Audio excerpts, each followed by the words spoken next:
Assalamu alaikum. Salman, are you here?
Assalamu alaikum.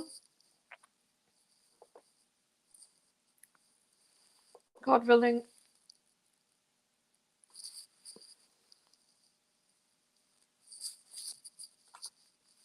can someone hear me? Yes, I can, Ashwin. Okay, okay.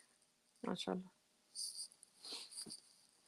Okay, Assalamu alaikum, everyone. God willing, we will be starting our Quran study today from the chapter 101, the Shocker Al Qariya. And as per Quran, we always start our Quran recitation by reciting, I seek refuge in God from Satan the rejected. A'udhu billahi minash shaitanir rajim. In the name of God, most gracious, most merciful, the shocker. What a shocker. Do you have any idea what the shocker is? That is the day when the people come out like swarms of butterflies. The mountains will be like fluffy wool. As for him whose weights are heavy, he will lead a happy eternal life. As for him whose weights are light, his destiny is lovely. Do you know what it is? The blazing hellfire.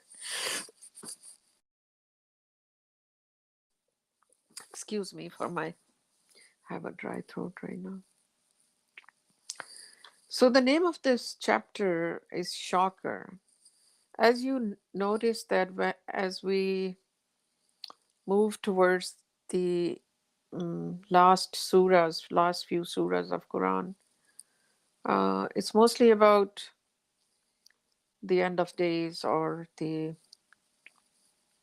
big event when everything will be destroyed. That is the day of judgment, or many other names God has described it with. So, and the naming this surah Shocker is it's people who do not believe in the hereafter or the ending of the world. Perhaps people think this will last forever, while as the students of Quran, we all know that the time of the ending this entire existence is not too far. Um, and the mathematical code reveals that it will happen in 2280. However, we do not know exact month and the time or the date. So people who expect it, they will not be shocked. Obviously, those will be the believers. And What shock means is that it says in the dictionary, um, an event. What is shock? A sudden, upsetting, or surprising event or experience. I mean, we cannot even imagine that what kind of shock would this be? And the description God says, uh, what a shocker. Like, there are shocks, and then there is this shock. And what a shocker, God says. Like, of all the shocking event or any shocking news or any shocking experience anyone can ever have, and God is calling it, what a shocker this will be. Do you have any idea what the shocker is? Like, really, we do expect certain kind of, God has described it in every possible way for us to understand that what kind of shocking and terrible um, kind of a day that will be. Um, it is like God says, do you have any idea what the shocker is? That is the day when the people come out like swarms of butterflies. Imagine every single soul which was sent to earth for the test, buried or burnt, whatever way their body has been disposed of, they will be resurrected, because this is the day of resurrection as well. So it will be like, swarms of butterflies suddenly emerging from earth, those souls. Obviously, this is an allegorical verse. The soul will be in not the same shape how our bodies were or how we looked here as a young person or as an old person or anything. It would be different. It would be a different form that we emerge into the other descent. So the swarm, just imagine swarms of butterflies just coming. All those people from the day one of the existence of this earth, each and every soul is coming back to life. But obviously would be in a form which we are not aware of, that how would it look like. And then the mountains will be like fluffy wool. Everything, it's like the gravity has been taken away, and everything there is no weight. Just imagine that little fluffy wool and the wind is blowing and they're just flying. That is how mountains will look like. Just imagine to witnessing all that. Is there anything else that we can compare this event to? I think not. There's nothing. No mind is prepared for that except those with the knowledge of this event. And God is describing it, that we should fear this day and we should be prepared. How do we prepare for this day? Obviously, it's inevitable. The way we can prepare is that, and God further describes it, as for him whose weights are heavy. Now, imagine the mountain is weightless now, has no weight, and it's flying like it's just like a fluffy wool, weightless. But then God says, as for him whose weights are heavy. Now, what would be the real matter, which will matter on that day, will be the weight of your soul.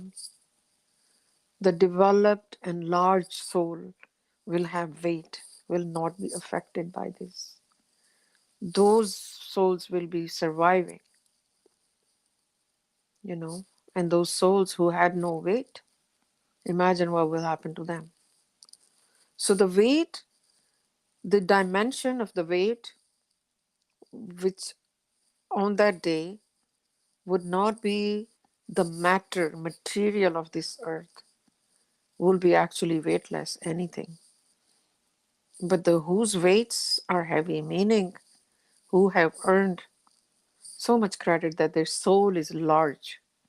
And As the messenger of the covenant has described in one of his audios or videos, that certain souls could be as large as a continent. That those weights are actually going to be matter, will have weights, real weights or substance, you can say. I mean, once again, the weight is also. 1 minute, please.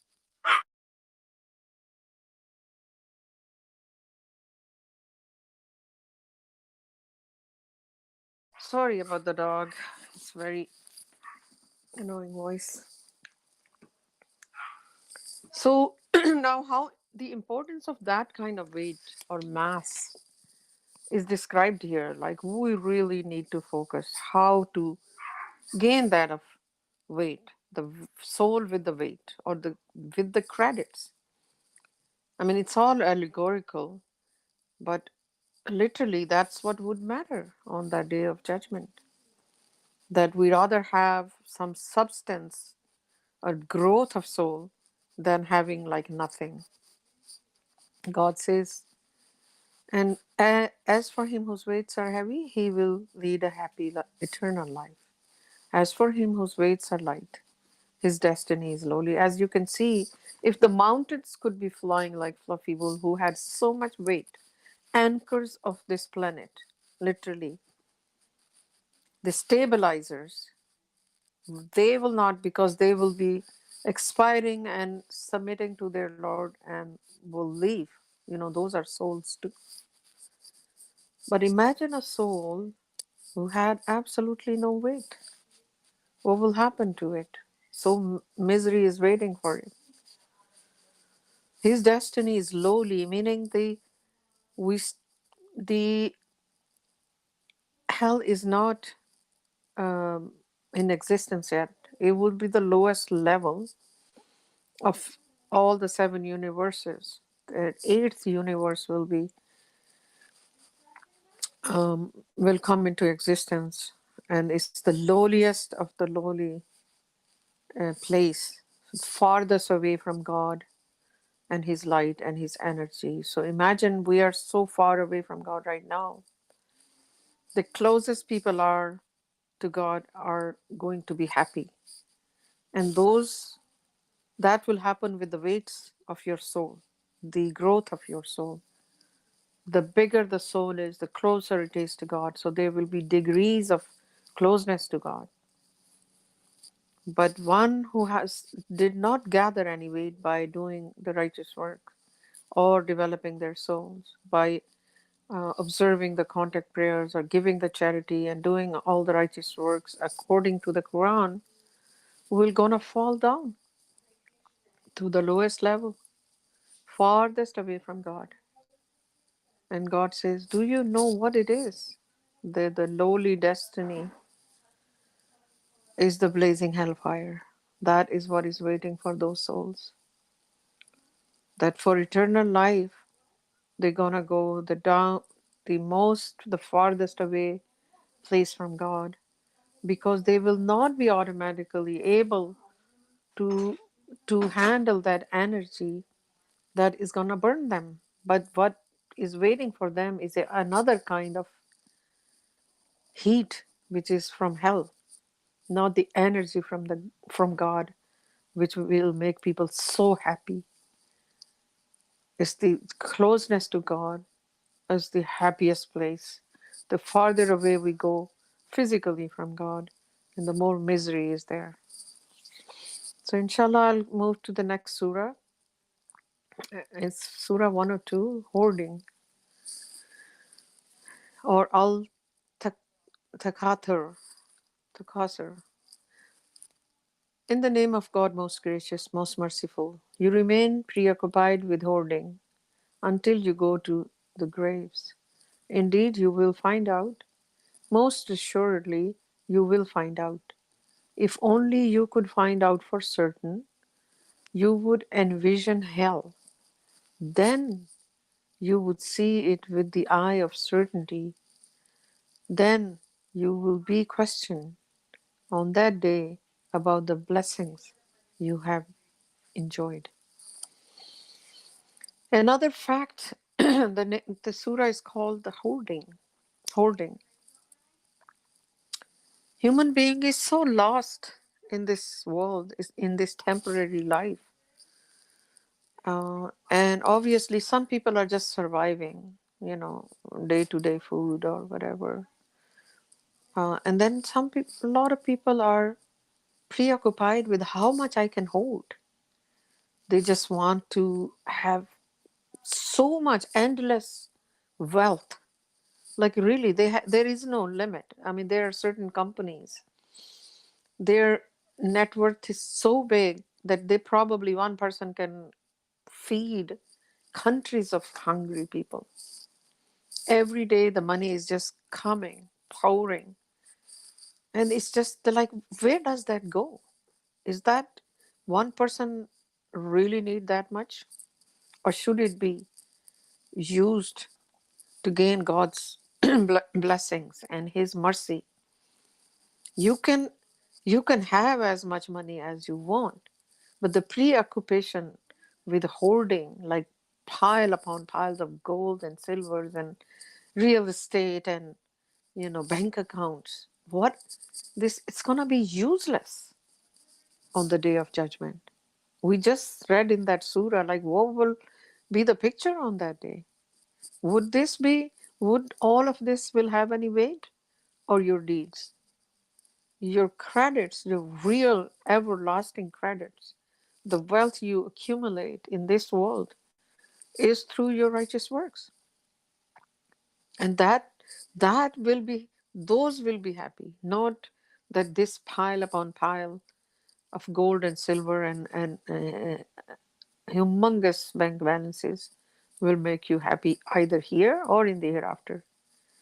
Here, people, if you are so consumed and preoccupied with hoarding, you really don't even have time to enjoy or a moment of real happiness. Because after a certain amount of money, it becomes like your feelings about that money is nothing. It's just now you just keep on just raking that money, you know. We know in this pandemic, certain people were literally starving, and then certain companies made like so much money, which is incredible. And just if we think about that, how much one person can need during their entire life. If we earn money and do good things with it, if God says, yes, the rich believer is better than the poor believer because a rich believer can do so much in the cause of God and earn real money or real credits, which will be everlasting forever and ever in the hereafter, compared to the one which is just for this worldly life. And as we know, that Karun, in the time of pharaohs, he was um, so rich that even the people had to carry the keys of his treasures where it was locked. And what happened to him? He was so proud and arrogant, and then suddenly God showed, look, it's not the wealth which is important here. Obviously, he was a disbeliever and a tyrant, and the earth swallowed him in front of people. And then that's the learning from the history. And we have those kind of people in this world today. So hoarding and preoccupation with just hoarding of money is literally taking us away, is going to take us away from God and remembering Him, thanking Him. Imagine if a poor person or a person who earns um, sufficient to, pay his bills and eat and is appreciative every day of God's blessings, whatever they have, is going to be more happy, and he's remembering God and knows that God is the one who precisely gives to whomever as much as he wants. But those who are hoarding money and busy, they think it's their cleverness, right? And they're not spending any money in the cause of God. Even with the charities they do, so-called charities, they send their monies and all that. It's really not to please God. It's for different reasons. It gives them tax breaks and whatnot.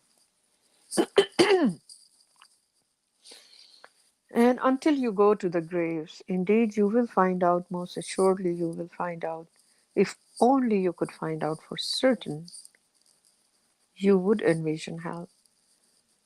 So people who are consumed with their wealth and all that and building empires, they keep on doing it until they're gone. You know, they go to the grave. They don't stop. It's like a greed. There is no end to it. There is no limit. They don't have time. They never set aside time to commemorate God or thank Him or do something in His cause because they never acknowledged God. They thought it was their own wickedness or smartness and cleverness which made them earn this money. They worked so hard for it, even though every single penny they earned, because that's what they wanted and God let them have. God says, if you want this worldly life and the vanities of this world, He will let you have it. He will advance it to you because He's already reserved it for you. But this is your test. Money is the biggest test. What do we do with abundance of it? And what do we do when we don't have much? Are we appreciating God in all the conditions? That is the test. So the happiness is an exclusive quality of soul. It is not attached to any worldly material, whether it is money or it is children or it is your most expensive car or the palace you have. Doesn't matter. So then God says you people will find out, and if you could find out for certain, you would envision hell. Then you would see it with the eye of certainty. Then you will be questioned on the day about the blessings you had enjoyed. So those who did never thank God, never thanked God for His blessings, if only they could envision hell today, they would stop doing it. But they don't. They keep doing it until they go to the grave. Till the time of death, they're so busy. But if God says, if you could only see today how it looks like, you probably would never do it. But this is the test. We have to believe in the hereafter, in this life, without seeing it. But God does gives us. He gave us description, very detailed description of hell and heaven.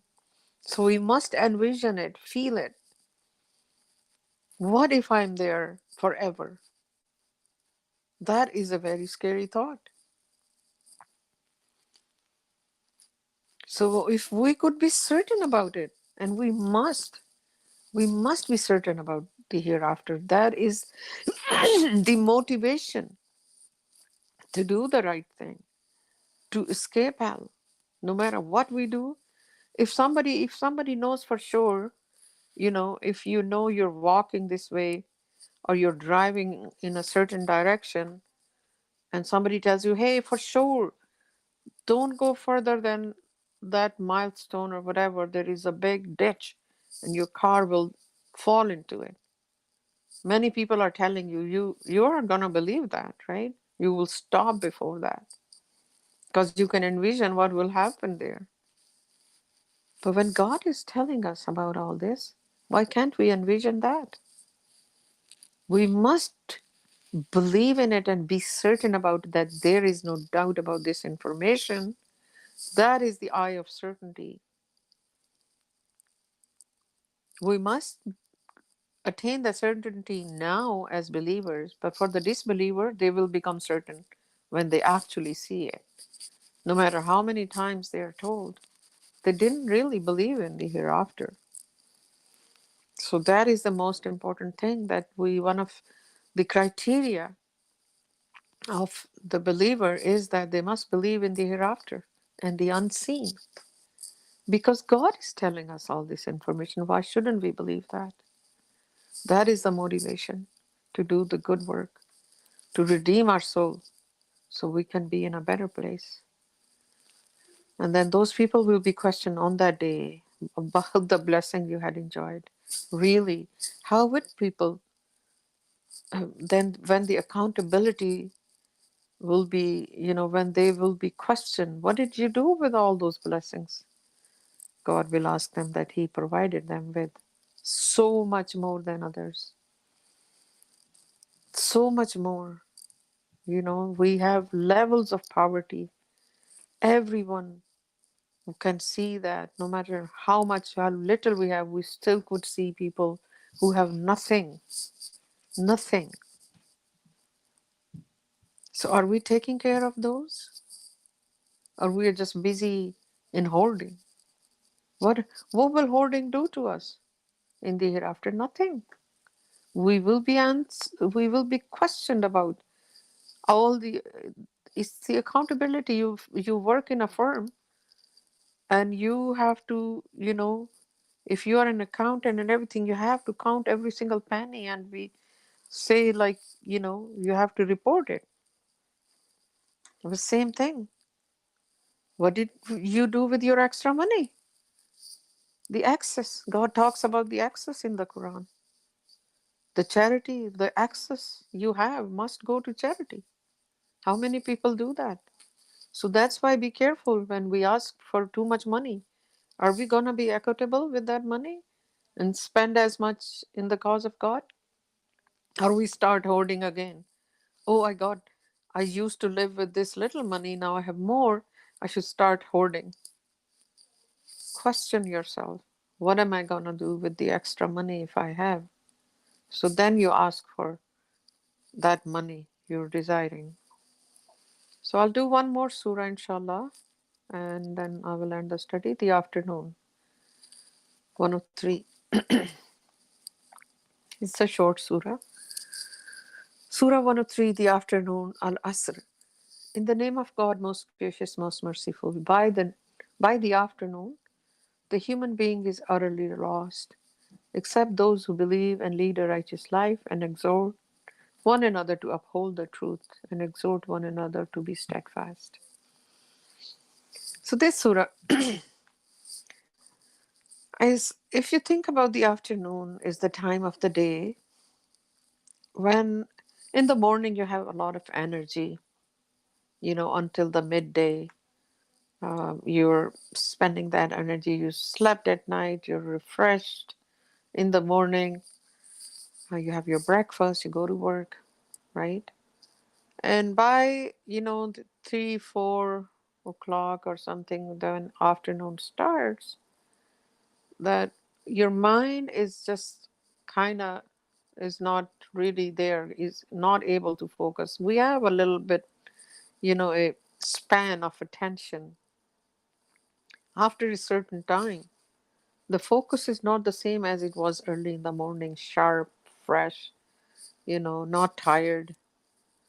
So this surah, I feel like it's like allegorical, right? That they are by the afternoon. So the life, if you look at our entire life as well, it's just my reflection. It could be different from other people. But as we see, the afternoon time is a kind of tiring time. People are completely consumed in the worldly life at that moment. You definitely, most people are, you know, seeking provisions of God by doing the job or the business or whatever, and they're not kind of getting tired of the days. That time of the day is reaching, and same thing with the life. When you're young, the first part of your life is full of energy. Your youth until y- they say, like, your bones develop, and within 20s, all your structure of your bones, right, is the maximum strength they can get, is around that time. I could be wrong, but I was reading somewhere. As I'm getting old, women get also weaker bones with time more than men. And so if you think about the human life, like your 20s and 30s, full of hope and energy and all that, and as you reach after the 40, I feel like, then the years start in a different manner. People definitely gain more wisdom, but not necessarily your body is as fresh as it used to be in your 20s or early 30s. So it's like that time of the day, in the light of the time of the day, if we look at our life, people can start getting that not that sharp anymore. The learning process and all that is different than when you were in high school and university as a teenager or in your 20s. You compare it to the day, the one day we have. Every day is like that, the different parts of the day. The nighttime is for the rest when your body is completely exhausted. Afternoon, you start to get tired, and but God says, accept those who believe and lead a righteous life, and exhort one another to uphold the truth, and exhort one another to be steadfast. So one who is reverent about God, reverent to God, and awareness of God is there, they will not be lost. They will be aging with more peace and happiness. And they are reminding each other like it's okay, to getting old, or uh, they are looking forward to meeting God, with certainty. We have to reach to that certainty where our soul, till the end of our days, stays energized and look forward to meeting God, not avoiding that day, because God is going to save those souls who were ready to meet Him from the misery of that day. Obviously, those souls were mindful of that day and prepared. Like in the shocker, we know that people would not, those who were not prepared, will be severely shocked and rattled, like anything you could ever imagine. So these human beings, if you're aging, and that time, you are now in your 60s, 70s, 80s. I would say 80s would be already the time of sunset. Just kidding. But this is how I see the allegory of this life. And you compare it to one whole day and the different phases of that day. Inshallah, may God, by God's grace and His guidance, that we are living a righteous life, and we're exhorting each other to be steadfast and righteous and uphold the truth. That's why these Quran studies are important, where we give each other reminders, we give ourselves reminders about meeting eventually. This is the purpose of our life. The only purpose of our life is to be prepared for that day, so we can redeem our soul. Inshallah, with that, I will end my Quran study, and God willing, if anybody has questions or comments, please go ahead. Yeah, mashallah, sister. Praise God. A wonderful study. Mashallah.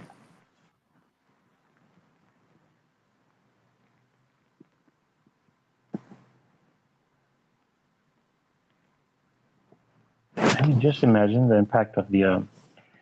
Just even look at how God is talking to us. I mean, it's like your child. I mean, who has abandoned you, and but you're looking after for that child, and you're trying to encourage that kid.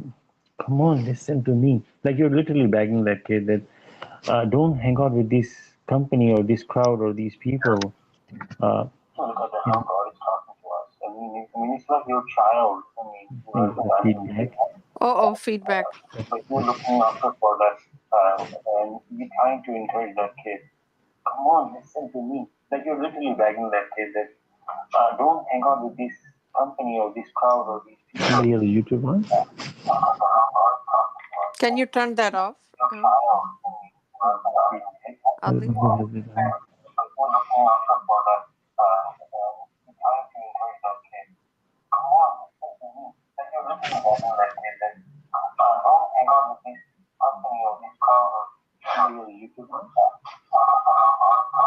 Can you turn that off?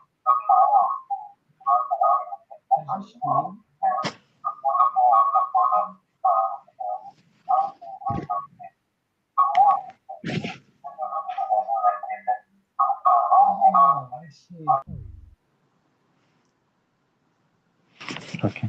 So I just want to say that, how, just imagine how, like, when you will tell your kid or someone, I mean, we have seen it. There's different examples in our life. People talking, many experiences that oh, my kid doesn't listen to me and hang out with bad crowd. And, I'm worried about him, can you talk to him? Things like that in different levels happen. And how sincere we are and for the goodwill, and see how God is so, like, in a sense, caring about us. I mean, this is the way it is. I mean, God can just change everybody. He can make everybody righteous, but this is the whole part of this test, that we disobeyed God, and God is the most high, the most just. I mean, He will not.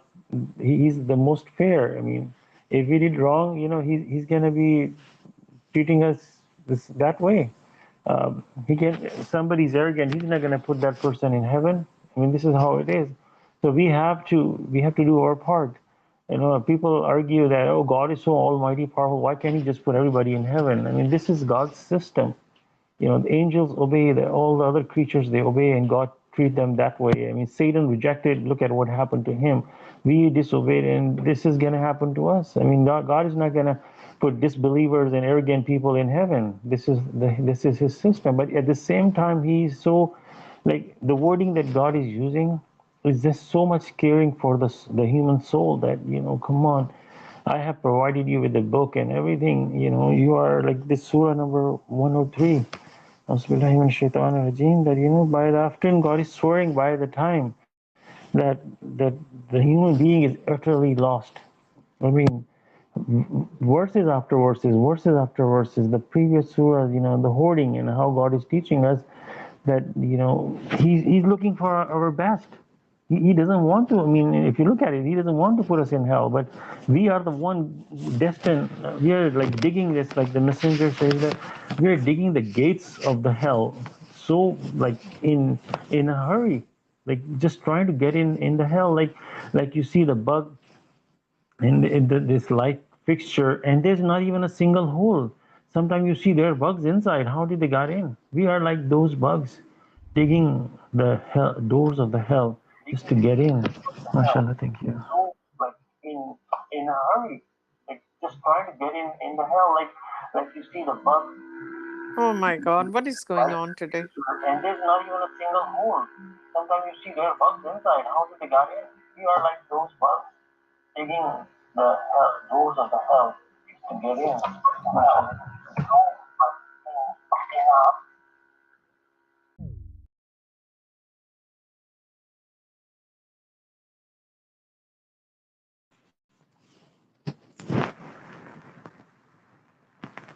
Yeah, I was just saying, in US, there's an election happened, and we just started talking about Trump like 4 years ago. I mean, he was being elected. I mean, it just seemed like yesterday. He was Can we? in the. I'm sorry, can you hear me? Very choppy connection. Oh, Hmm. how Can, about can, King? can we go back to the old system Solomon had before? We didn't have these problems. Yeah, the YouTube has been like, limitations or something, I guess. Can you hear me clearly? Yeah, I can hear you clearly. Okay. I can hear both of you very clearly, but from the computer, I can hear you both. Okay, mashallah. So I just want to say that, just 4 years ago, just think about it. And he was being elected and he's off. I mean, 4 years ago, that's 2017, and it just seems like yesterday. I mean, this is the hardcore reality of this world. I mean, I know Biden is being selected and it's going to be 4 years gone. and we'll be sitting in what 2025, year 2025, and maybe he'll be elected or someone else. And I mean, he's even so old. I mean, I don't even know if he's going to be running for a second term. I mean, the time is running so fast. I mean, it seems like we just had Christmas last year, and this season just started, this Christmas season, and it was like a December like 10, and people start putting up lights, and I'm like, oh, okay, we still have like maybe 2 weeks, and it's already gone. I mean, there's 20 days gone already, and it's already at year 2021. I mean, what can you possibly be getting out of this world when this world is running at such a hyper speed? It's like watching a movie, you know, when you watch YouTube and you don't want to waste too much time and you turn it up to the X2 speed so you can just watch the, you know, quickly. It seems like the world is now running at a very higher speed, just like the Quran towards the end. The surahs get smaller and shorter and faster. And this is the reality, mashallah. Thank you.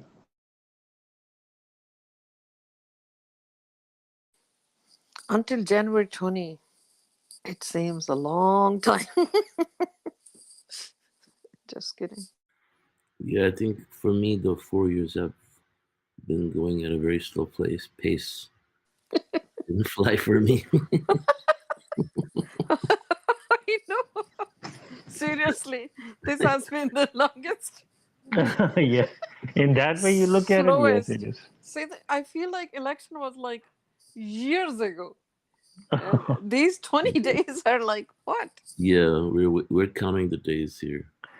Yeah, it really depends. Like, I know sometimes the time seems so fast. It does true that though, Adam. Days and years are just passing by, Yeah, so fast. yeah. Subhanallah, today it's been 2 years since we started studying on the pen. So, mashallah, it's been Oh, mashallah, happy anniversary, second anniversary. Oh, I didn't even notice. yeah. Praise God, mashallah. So it's taking us almost more than 2 years to finish the Quran then, right? On Yeah. on the pen. Yeah. 2 days a week, right? So yeah. And shall we start again Inshallah. in Urdu? I'm just kidding.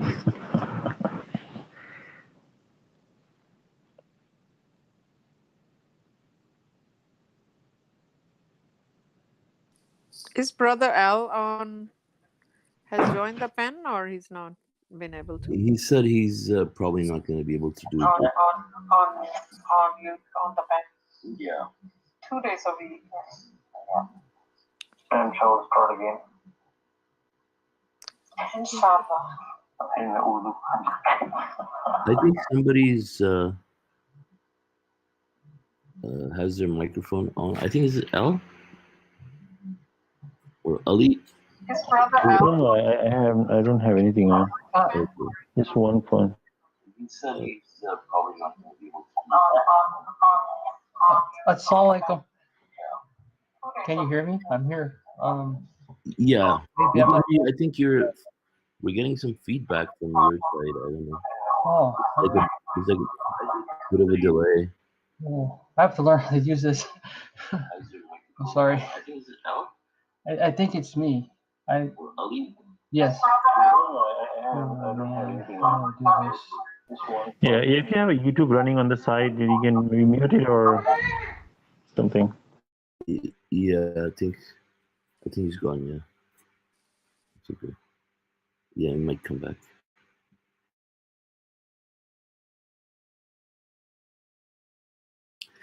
Yeah, I mean, I would just wanted to say on the subject of hoarding, right? I mean, like you said, I mean, being rich is good if you can use that money towards spending it in the cause of God, But the problem is people that are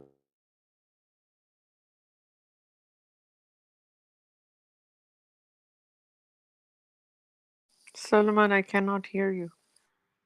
sorry. Can you hear me now? Yes. Yes. Yeah. So I was saying that,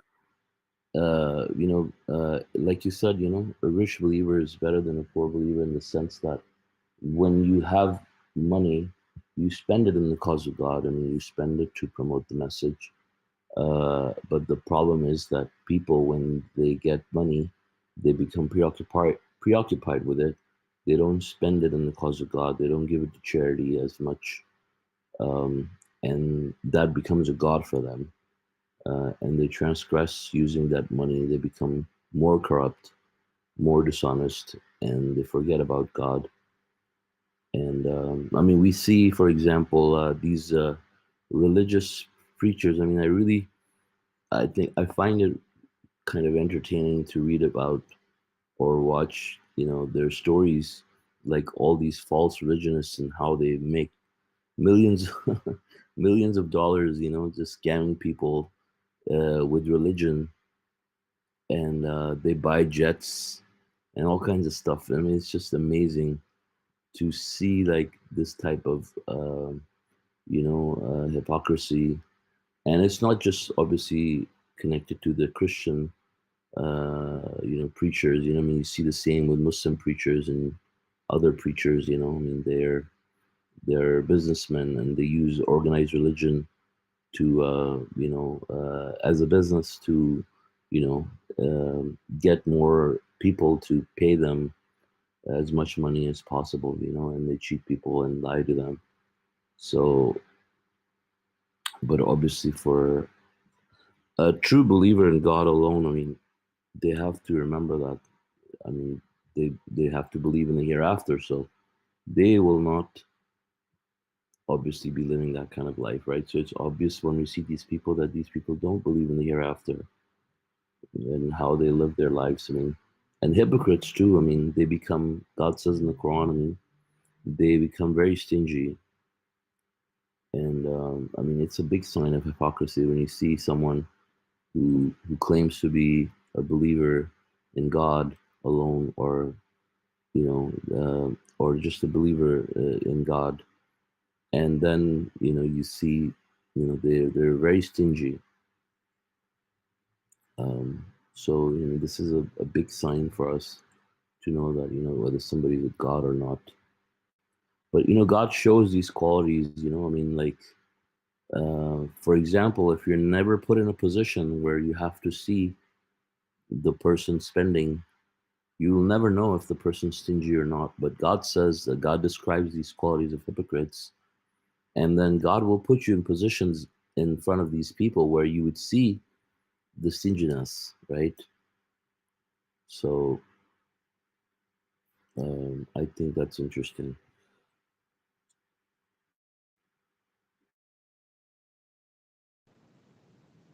Yeah, mashallah, God will put you through tests, and if you say that, or I don't love money, or I don't like this and that, and God will offer you opportunities and this and that, where maybe you will be missing your Jummah prayer, or where you will have to spend money in the cause of God, and that's when you'll be tested. And one thing also, I think my understanding is that the more you love money, the more you start hoarding. It's like a dominoes effect. God will put more and more love in your heart, and I've seen that. I mean, there's never enough. They will squeeze every possibility, every energy they have to put in their effort to earn more and more money, better and better house, better and better car, and more. I mean, there's never ending race. It's like a rat race. Uh, you know, and if you go the other way, if you spend in the cause of God and the charity, and God will put so much pleasure in that you will love doing it. You will pretty much, when you earn money, you will have just your basic needs, I mean, even a little more than, I mean, your eating, your shelter, and everything. But it will be more enjoyable for you to spend in the cause of God. And you will have less love for the material things, as we read in the previous surah, that something God says that He loved material things excessively. Loving, and then God puts the word excessively. Obviously we love our stuff, at a certain level, but when you go excessively, I mean, you have crossed God and everyone, and this is your life. So it's not bad to love your things, but if that's what you're gonna do, then I mean, I just have a question about this verse number 1025. 6 and 7, that is this God telling us in this world, like, this is not about day of judgment, right? Like when God says, then, as we live in Shaitan regime, that if only you could find out for certain, that God is like telling us right now that if you can be certain, then you will envision hell, then you will see what hell look like, then you would see with your eye of certainty. Like while living in this world, God is, is kind of challenging us or encouraging us that, you can be certain right now about hell, and then you will envision hell, and then you will see with the eye of certainty, which you will definitely see it in the day of judgment, but you can do that right now, mashallah. Is that what you mean, right? Yeah, according to how I saw it, was that, like, if only people could believe in this information God is giving them and envision, because God has provided enough description of heaven and hell. And if you could just, those who believe will envision it, right?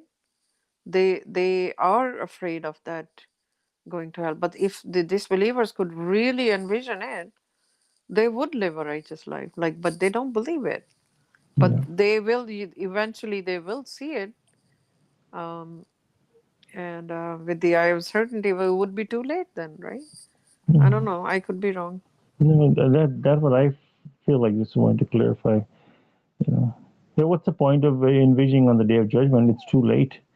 Time is Ex- now to act. Exactly. So that's one of the big criteria to believe in the unseen and in the hereafter. Obviously, it's absolutely comes to that.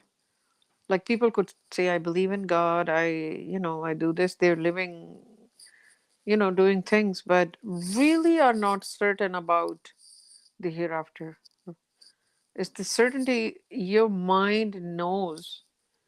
It is like a daylight. You're so certain about it that you do not want to do anything wrong knowingly, because you're certain about the hell and heaven.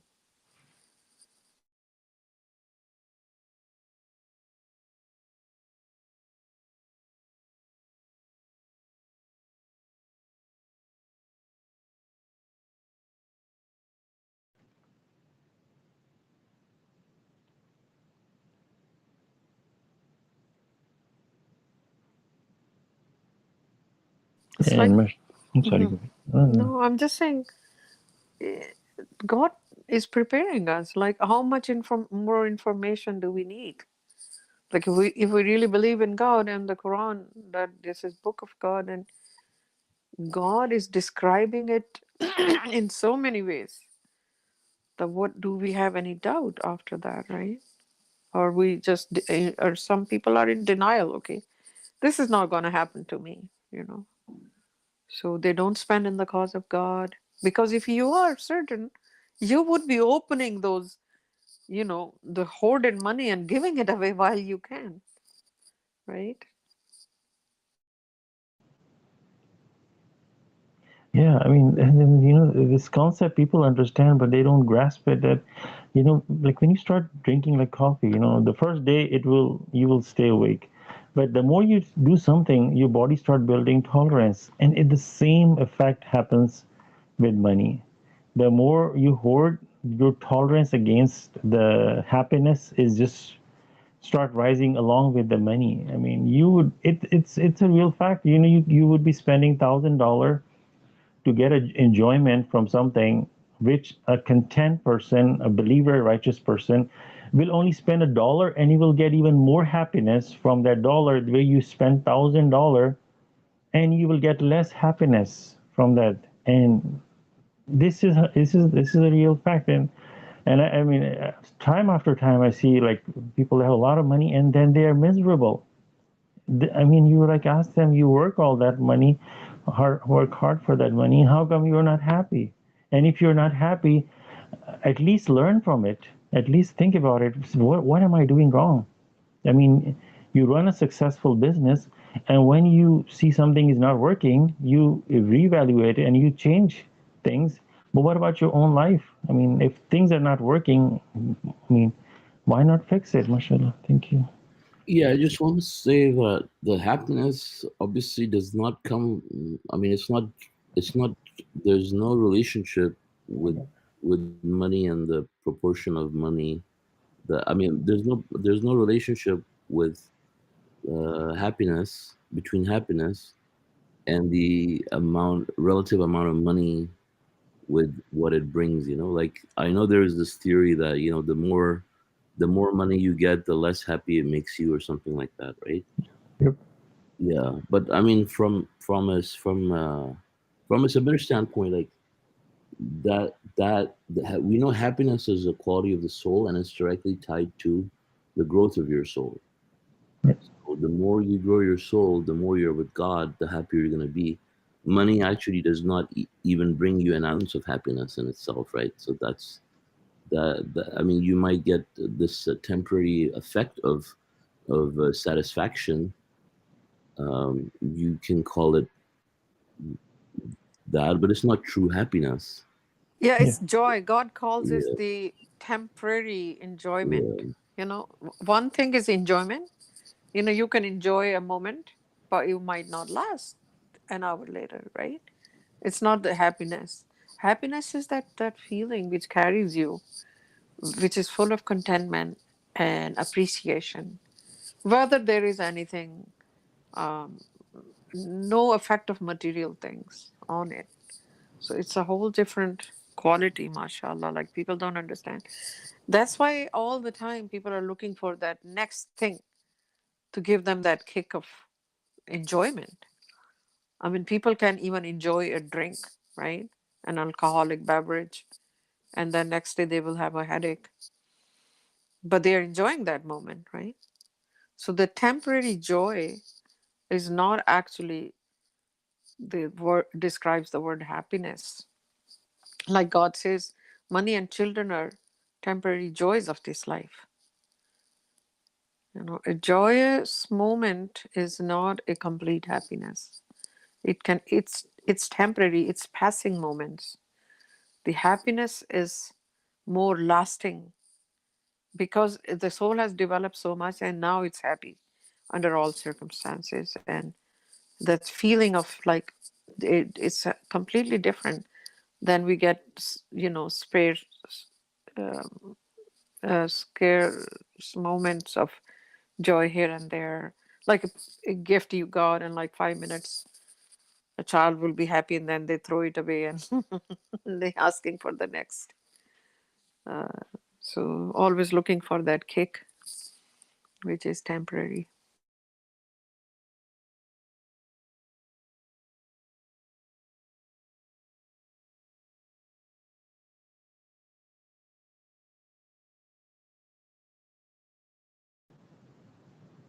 Yeah, Mashna, thank you for clarifying. Yeah, definitely it's the soul.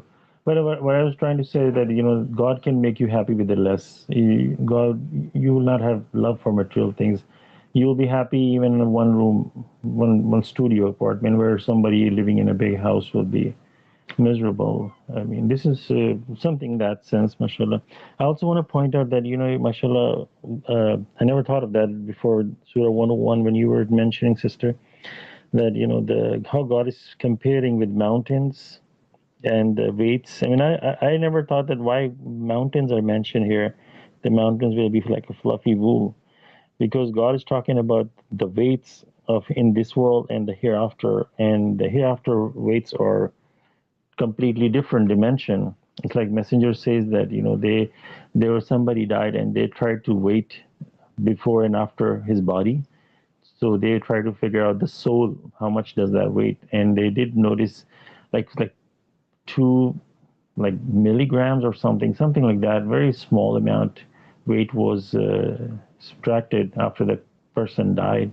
So he says that they're trying to find out the weight of soul in the material world, and that was amazing the way he said it. That how they are calculating the soul weight of soul in this material world. Well, mashallah, thank you. Yeah, mashallah, if you see the verse 5 and 6, they're back to back.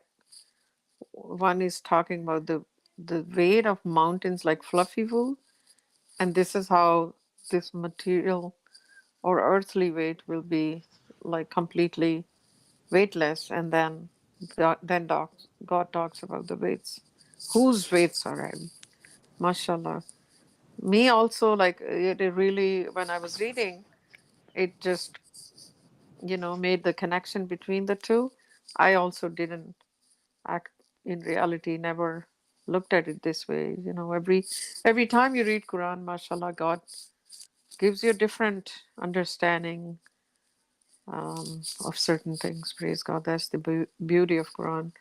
I myself never saw this comparison back to back before that I noticed today. Yeah, Mashallah. mashallah. Very nice thing. Praise God.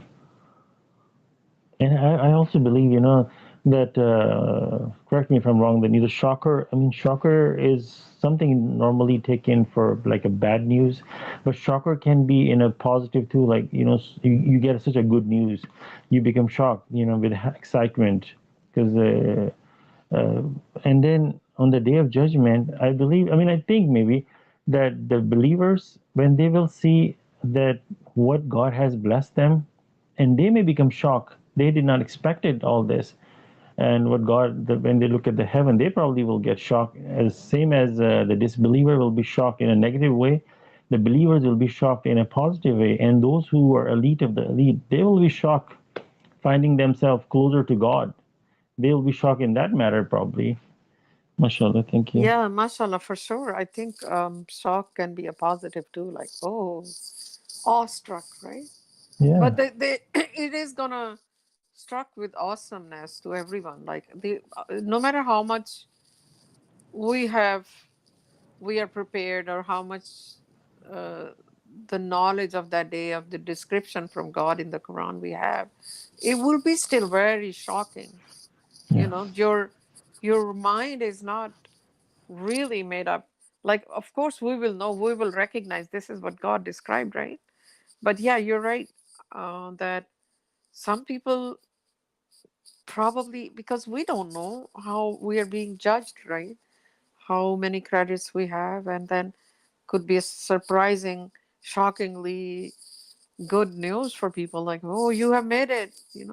But at the time of death, people will know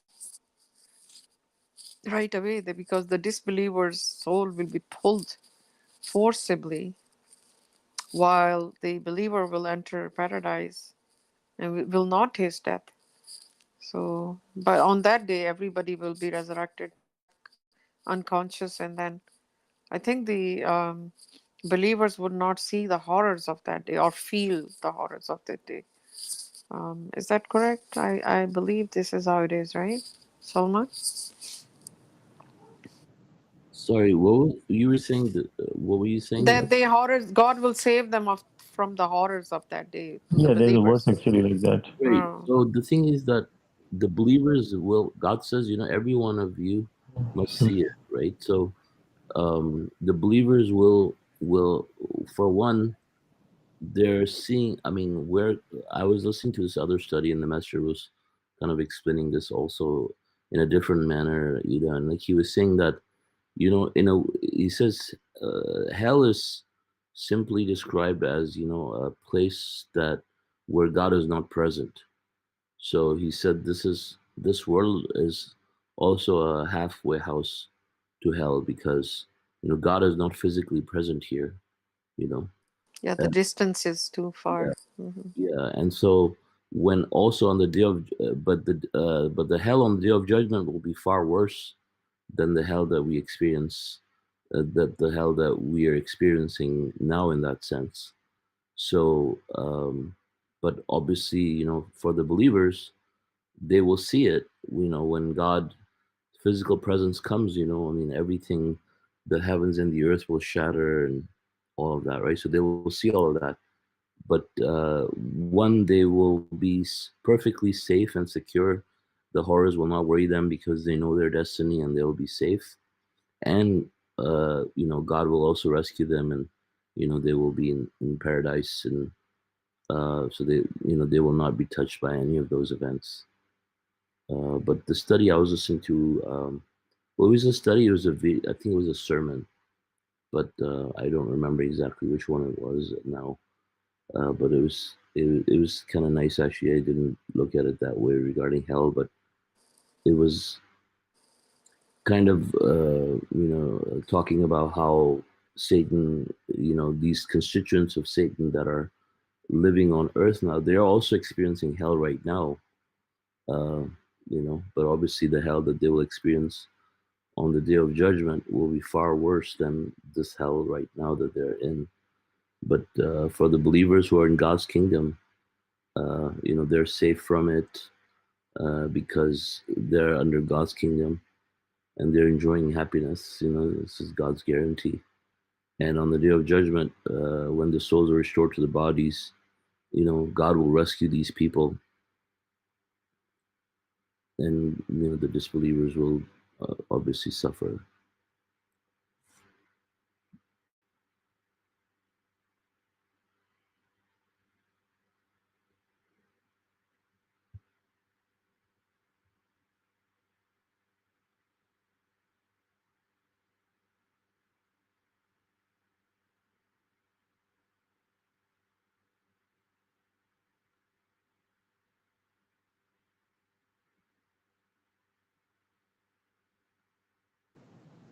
There will be one way to, when you see the day, on that day, those who are successful, and they will see the disbelievers and their destiny. In that sense, believer will probably be more thanking God. More appreciating God. That thank you. There's a verse in Surah 7 towards the end, and their believers will be, I'm paraphrasing, when they will be praising to God when they're entering heaven, that thanks for guiding us and leading us to this place. And when they see the hell, they probably can also appreciate and be grateful to God that God has saved them, and probably forever they will. This will be like kind of and built it in then in a sense of being grateful to God that He has saved us from the hell. If you don't have something to compare, we don't know the difference. If we don't see the poor people like in Africa, we don't. If everybody is rich, we will never see the hunger. We will never feel the poor. If there was no pain in our body, we will never even know what the pain feels like. When we feel pain and when we come out of it, then we feel better. We feel good, and we appreciate God for this blessing. MashaAllah. Thank you.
Okay, do you guys have any other comments or questions, or if not, God willing, we could end our study.